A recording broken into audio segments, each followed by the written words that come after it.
This revolution is not going away. This is the Ron Paul Liberty Report with Ron Paul, Daniel McAdams, and Chris Rossini.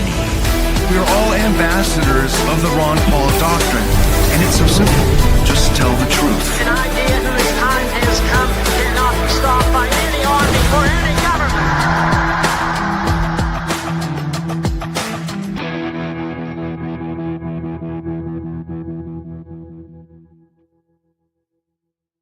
Hello, everybody, and thank you for tuning into the Liberty Report. With us today, we have Daniel McAdams, our co-host. Daniel, good to see you this morning. Happy Monday, Dr. Paul. How are you? It's a new week. It's a new week. New week, new war. New country, Yeah. new wealth, new peace. Well, let's see what's going on. We have the conservatives in charge in Washington. Supposedly. But who's going to define the word conservative? Yeah. Conservatives, to me, means that they would want to obey the law, listen to the Constitution, don't go out looking for trouble, don't go out and provoke war, and protect civil liberties. So if the conservatives are in charge, we should be very happy.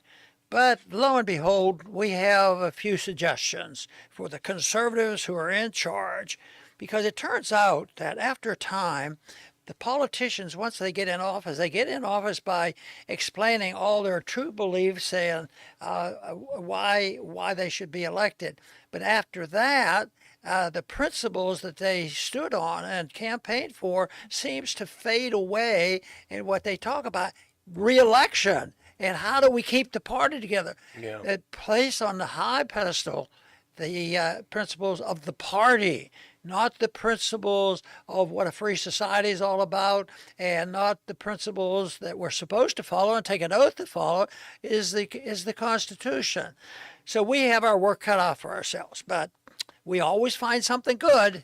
Yeah. We find good. We try to. So we're going to start off with somebody that, as far as I'm concerned, is very controversial. He didn't fly into this job. No. He had to fight his way through, and that's Hegseth. And he's having trouble, even though he had trouble getting, appointed. Now he's having trouble to persuade the Republicans to back his big budget. And, is it just bigger than usual, or is it a necessary thing because we've been attacked? Is that what's going on? No, I don't think so. I think it's a big budget unnecessarily because the philosophy of our government and the people there are much more for interventionism in our personal lives, interventionism in the military and the foreign policy, the whole works. And interventionism is a broad term used for all the authoritarian governments, including our own right now, because there's a lot of intervention in our lives and in our economy. So, but right now, it's honed in on the issue of, well, they need money to do this. If they're going to save us from all this evil, they need money. You have to recognize that. And we shouldn't be stingy. But and we have this special thing. We have this special thing that we don't have to worry about the money because we print the money. We print the world's money. There's no reason why we have to worry about a budget. And they actually say that at times. So that's what they're doing about. But Hegseth and the military-industrial complex, they want a couple more dollars. And I think they might break a record for supplementals, with what they're asking for now. Yeah. Remember, when they pass a budget, we say, don't think this is it, going to bid. Yeah. They had already lined up how many supplementals they'll need, and they have to scare you to death, down to the wire, won't let you go home. When they were desperate to pass the Federal Reserve Act, where you could print your own money, they waited till everybody went home, and they did it on Christmas Eve, and they passed it, and they started printing money, and they've been doing it ever since, and that's a long time ago. So this type of system, you might say, well, I'm still looking for the positive. More people are waking up. And the headline is, Hegseth can't persuade Republicans to back his big budget. And the interesting thing, Daniel, is it's not just the Democrats on party stuff. Although they live and die the political party, there's some people in the Republican Party asking questions. Even some of Trump's supporters, his chief supporters, are saying, how long can you do this? Yeah. And we predict not forever. And I don't know how long that is, but it will not last. And we're seeing the cracks in the seams already. Yeah, let's look at that first clip now. We both looked at it and had the same reaction this morning. Well, a little bit of good news on a Monday morning. That never hurts. This is from Politico. Hegseth can't persuade Republicans to back his big budget. There's a meme going around, Dr. Paul, that Pete Hegseth changed it to the Department of War, then lost a war. So that's basically what happened. But he does want $1.5 trillion, not on his own, but of course that's what President Trump wants as well. And he is having a tricky time. As you so eloquently pointed out, it's not because they suddenly developed some principles. It's all about politics. We're just a few weeks out of the midterms. Go to that next clip. In the year and a half since Hegseth squeaked through his Senate confirmation, congressional Republicans have handed the Pentagon chief big wins and defended some of his most controversial moves. But now the GOP unity is splintering under the weight of President Donald Trump's party line push for the biggest defense budget in modern history. As you would also always argue, Dr. Paul, it's not a defense budget, it's a military budget. Go to the next one. Senators left town last week for their summer break. No closer to enacting the crown jewel of Hegseth's agenda, a $1.5 trillion budget that would stamp Trump's mark across the military, from new battleships to a Golden Dome missile defense shield. How's that, Dr. Paul, for absolute foolish spending, absolute throwing money away, Golden Dome, new battleships? It's like we're living back in the 1940s. At least to me, it seems that way. You know, the American taxpayer is starting to wake up about the money we waste in the military-industrial complex, and they started with Ukraine. And this is something I think is very important, because if you look at big statistics about which countries are most prosperous and the friendliest and live in the most peace, and you say, well, the ones who protect themselves, the ones who have the biggest armies. Well, I think Trump said we have the biggest army, so we shouldn't have any trouble there. But the statistics show that if you're looking for peace and prosperity, it's the people who are the freest. It spend the least amount of money on it. On the military, and they're the most prosperous, and they're the safest country. So that is something that I don't think many Americans will believe that, but the bottom line is, your guys are right. We don't need to be doing this. We don't need to be this war, but it's dangerous out there. You can't just let that happen. Well, maybe that's what they think, and they're moving. And then there's the lobbyists pile on, and they scare people. Yeah. And then they're able to pursue this type of policy. But the one thing is we can pretty safely, predict that there's a shortcoming in this philosophy, and it will end up badly. And I think that's starting to happen. The crack is is evident right now, and the wealth forever and the prosperity forever and the biggest armies ever in the history of the world. There's some cracks there that I think we're going to be seeing, and this is where all the frustration comes from. It's led to some frustration of our people, because they use a word because they've been told to use a word. Just tell everybody we can't afford it, and you have to get somebody to help us. We can't afford it. No, we can't afford it, but you better figure out why we can't afford a decent living for so many people in this country. Yeah, and American people have been told the lie for so many decades that a bigger military budget means more safety and more security. All we need to do is spend more, and you will be safe and you'll be secure. Well, the fact is, the more they spend, the more they are apt to start foreign aggressive wars. The more they have, as Madeleine Albright said, we've got this big, beautiful military. Why don't we use it? She asked Colin Powell, if you remember back then. So the more we spend, it doesn't give us more safety. It actually makes us less safe because there's incentive there. If you got the money, you may as well start a war and spend it, because you'll just get more money, even if you lose, right? Right. People depend on that. There are jobs we have to protect. Yeah, exactly. Well, now you mentioned how they're going to fund this, and it's really some definite tomfoolery. Go to the next one. This is sort of a process. This is sort of a trick in the Senate called reconciliation. What the reconciliation does is it allows the Senate to bypass the 60% rule and pass certain bills with a simple majority. So that would mean the razor-thin majority that the Republicans have in the Senate would enable them to pass this unless we can peel off enough Republicans to vote no. So here's back to the Politico article. Now this is Senator Lisa Murkowski. She says so much of that additional defense funding is banking on not only a third, but potentially a fourth reconciliation bill. Again, reconciliation being that trick in the Senate to pass a budgetary bill with a simple majority. And then she says, so what if it doesn't come? I've asked Pentagon officials. You have your F-35s, your Patriot missiles baked into that. What's your plan B? And it's been tough to get an answer, end quote. Several top Republicans are skeptical about the Trump administration's two-track approach to clinching that $1.5 trillion. It relies on the GOP using the partisan reconciliation process, allowing the majority to bypass Democrats entirely to provide that 350 out of the $500 billion additional spending. So they're really relying on this reconciliation process. They're putting everything in that basket. But then you wonder yourself, well, they still have over $1 trillion, even if they don't get the reconciliation. But we don't get F-35s, we don't get missiles. So where the heck does that trillion go? The quote from Murkowski, I think, is a great quote because she's hitting the nail on the head.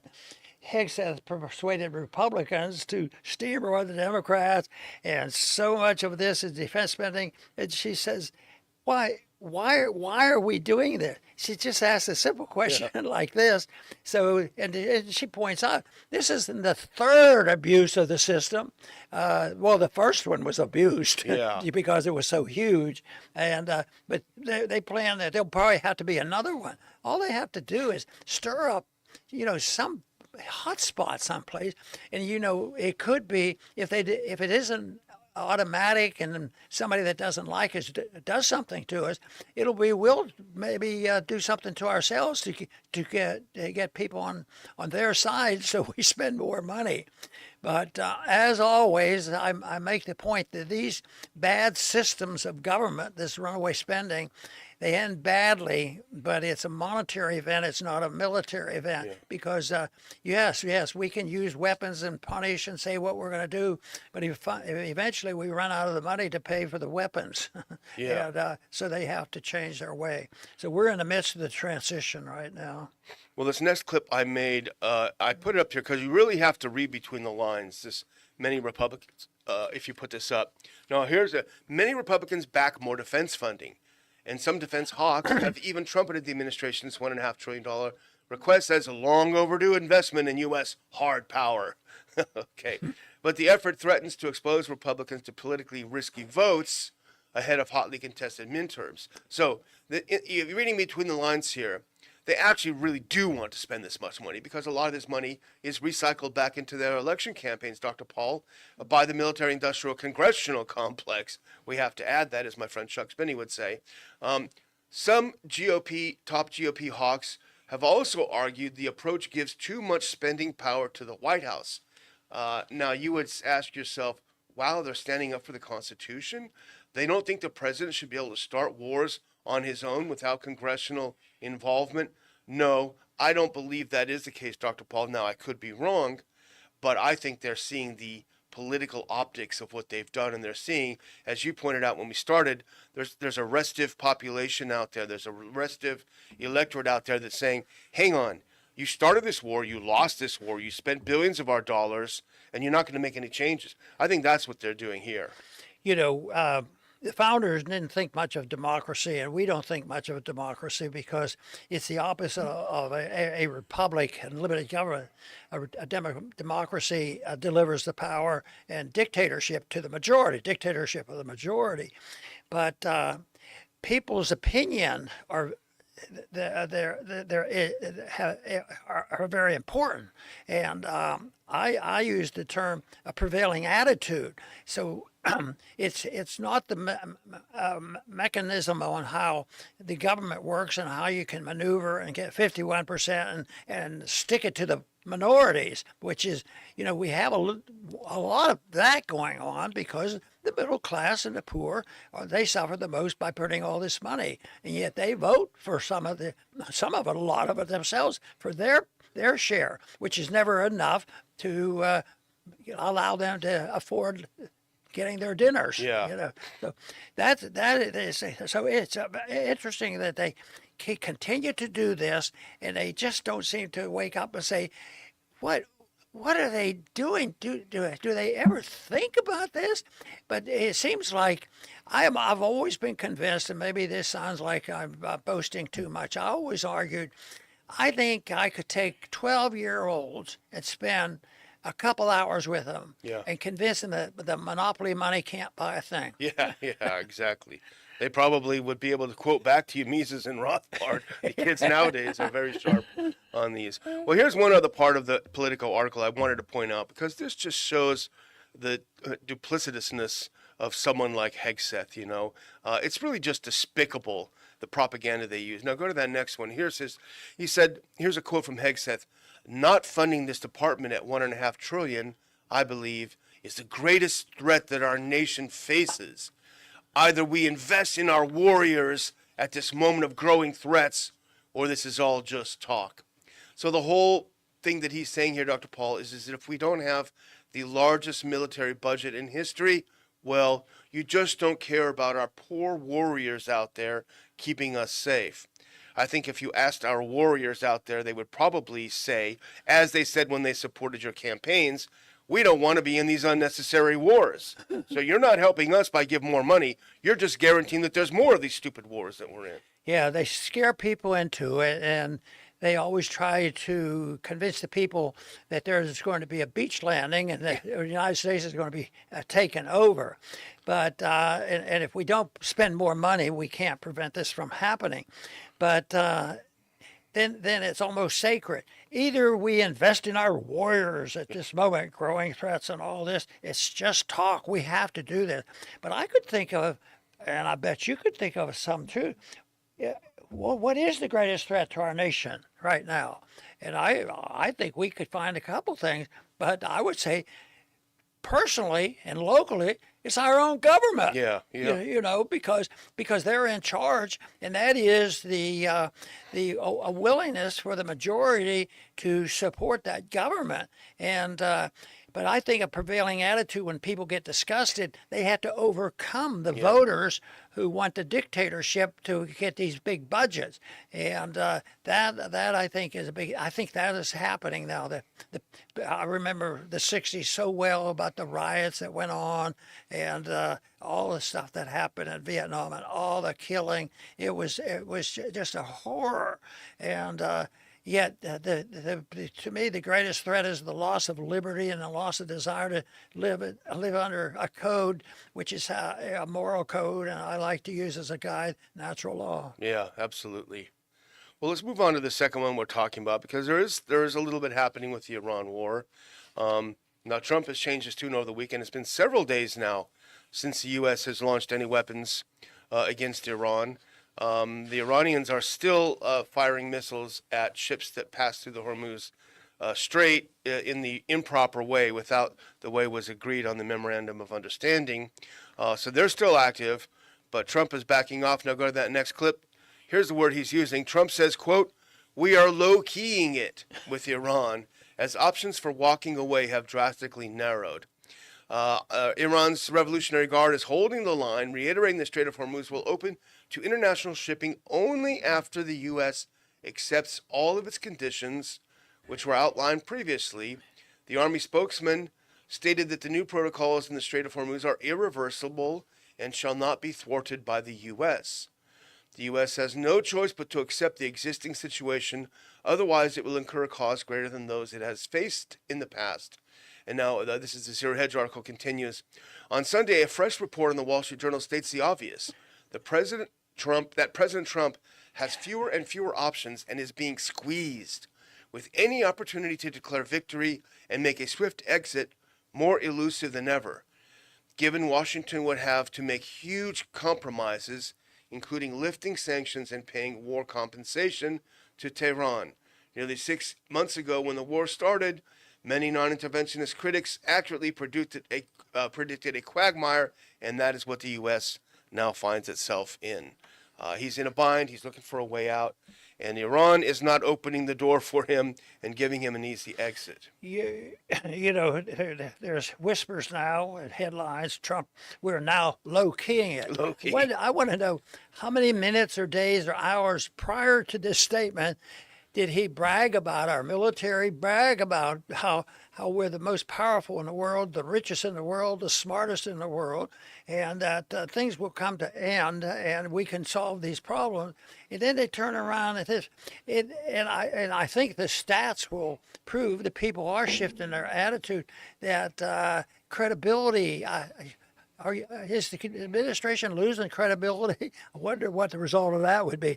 I can't imagine, even if it's not destruction of credibility, I don't think there are very many. No, this last couple months, we think so much of this militarism that we give more credibility to the administration. But if they said that, it would be just propaganda to see if they could get the next bill passed, the next, a budget. You're right about how his tone is shifting from "we destroyed everything, they're begging us for a deal" to "well, we're kind of low-keying it." Here's how CBS News reported, if you go to that next clip. Trump says he is, here's another word, Dr. Paul, semi-negotiating with Iran as Tehran sets Strait of Hormuz demands. So semi-negotiating, we're low-keying it. That's a massive contrast to just a few days ago. They are begging us for a deal. They are begging us not to hit them as hard as we want to. It's a massive shift, and I think reality, Dr. Paul, is starting to set in, and the reality of the situation of starting a foolish war of choice is starting to set in. Yeah. I was thinking that how did Roosevelt, not one of my favorites, how did he use it? But if he used that same attitude, I mean, he had to galvanize the people because this was serious stuff, what was going on with Nazis and what was going on in Europe and Japan. And so he could say that, well, we're all powerful, no, they can't touch us. And they're a bunch of pussycats. We can end this war. Well, his public approach was a little bit different than this, and actually it turned out that our side was, militarily and financially more capable than they ever dreamed. Yeah. Well, there's a narrative that right now is being fed to the American people and to the world, and I just wanted to comment on it. If you go to that next clip, the Wall Street Journal started it over the weekend when they're talking about how Trump was trying to set it up so that he can just kind of gently pull us out. But then the Iranians changed their tune. Here's how Hedge wrote it up. In the meantime, there have been various op-ed moments through the conflict where the Wall Street Journal has cheerled Operation Epic Fury. So that's the beginning. That's important to know. There are cheerleaders for this. But now that political desperation set in and the Iranians smell blood in the water, knowing they can play hardball and extract a bigger cost from the U.S., even the Wall Street Journal has been forced to change its tone. And this is that the narrative, Dr. Paul, and I don't want to belabor this point, is that Iran now is ramping up their demands. Now, I think that's a neocon narrative. If you go to that next clip, Moon of Alabama, as they often do, Bernard often does, he's blowing that out of the water. He's saying there are no new demands. If you look at exactly what Iran has said, the new demands are exactly what the Memorandum of Understanding was, slightly changed language, but they're not taking this opportunity to really punch Trump in the gut. They're saying, look, do what you signed on to do, and we'll talk about opening the strait. Go to the next one. These demands seem to have confused U.S. observers. The Wall Street Journal claimed they were somehow more harsh than has previously been issued. And the Wall Street Journal author and his expert are mistaken. There's nothing new in the Iranian demands. So what I think is happening here, Dr. Paul, is that the neocons, what Wall Street Journal included, are trying to paint this picture of the Iranians really trying to get that pound of flesh, when in reality they could do a lot more But I think what it's trying to do is trying to get Washington in a corner because they want this war to keep going. You know, Trump, with his shifting a little bit with his rhetoric, it's almost an admission that he can't. He isn't saying, you know, next week the war's over and we won. Yeah. I mean, the evidence is so clear that things have gone poorly. And even when some MAGA people are shifting gears, you know, I think it was 1 out of 4 and 1 out of 5 have always changed, and they're diehard people. Yeah. So his support is softening, but I don't like to gloat about it. But I like to see people shifting their mind, shifting their opinion to and support a policy that makes sense. Yeah. You know, that's necessary. There's no really other choice. Is you either do it our way or you just wait until the whole thing blows up, and then it's up for grabs. Because just now, you know, people are seeing, you know, seeing blood now, and they're saying, the Marxists, we want blood in the street. Yeah. You know, and we when the chaos is there, we're moving in, and it's getting more blunt every day. But quite frankly, though, I hope the American people aren't as gullible as to, you know, see these elections going this way in the most ugly, meanest, nastiest authoritarian. Yeah. They're all a bunch of authoritarians to some degree, but that stuff, if the American people don't wake up, I would hope that some of that language, you know, sort of shifts gears and maybe look for people with a little bit more common sense. Yeah, you know, I think the neocons are going to tell Trump, if you back down now, the American people are going to be furious with you. But, you know, our friend Colonel Doug McGregor, he has a different take, and I think he's right.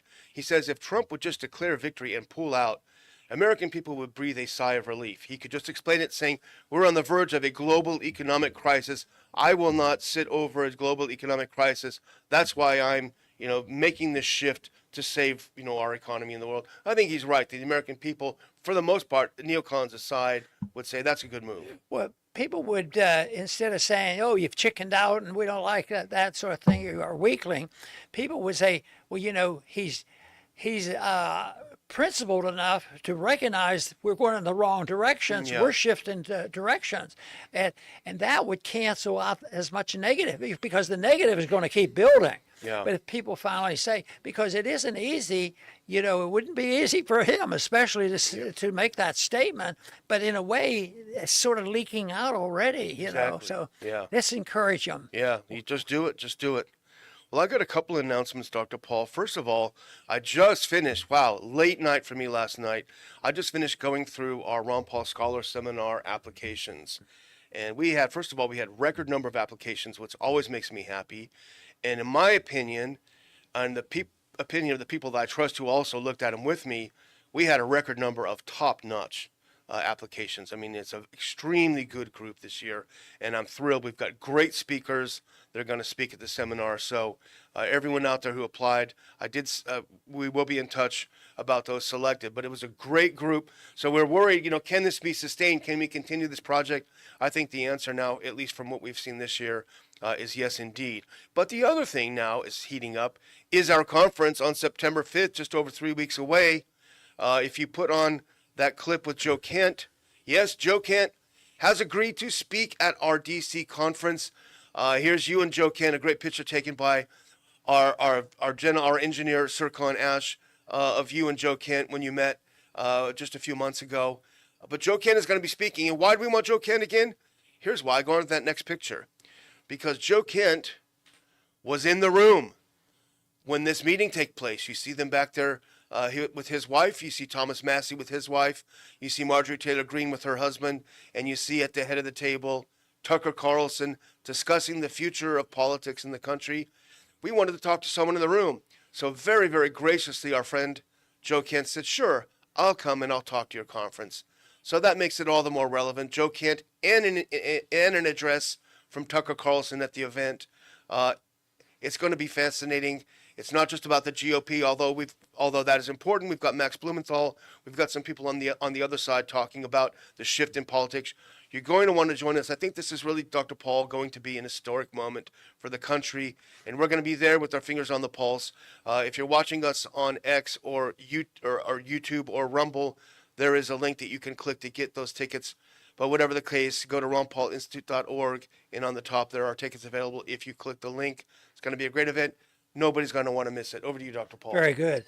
You know, one thing that dawned on me with you showing a couple pictures is that a few people were smiling. Yeah. Like they likely were having a good time. And I said, you know what? Those are my instructions. If you come to our events, we want you to have a good time. And we do, and the planning is fun.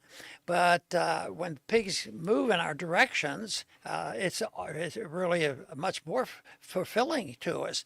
But we also are realists that we know what the odds are and how determined the enemy will be in trying to combat. Just look at how much extreme effort they'll make to try to stop people from, speaking out and telling the truth. The establishment is not very friendly to those people because they're totally embarrassed. It isn't like they take individuals who are the closest to the Constitution and try to turn them into the enemy. And they're just trying to cover their feelings and their objection because they're the ones who are, off base. And of course, the whole purpose of our educational process with the Institute is to change people's mind. And fortunately, we can describe it and we can promote it. We can argue our case. And it's also positive. And that's why I think when you see people come and having a good time doing something that moves us toward a position of peace and prosperity, and it makes me feel good about it. So hoping to see everybody at the coming up conference, and I want to thank everybody today for tuning in to the Liberty Report. Please come back soon.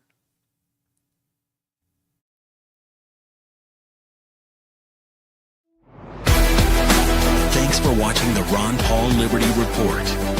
Like and subscribe to help spread the message. And until next time, live free. This country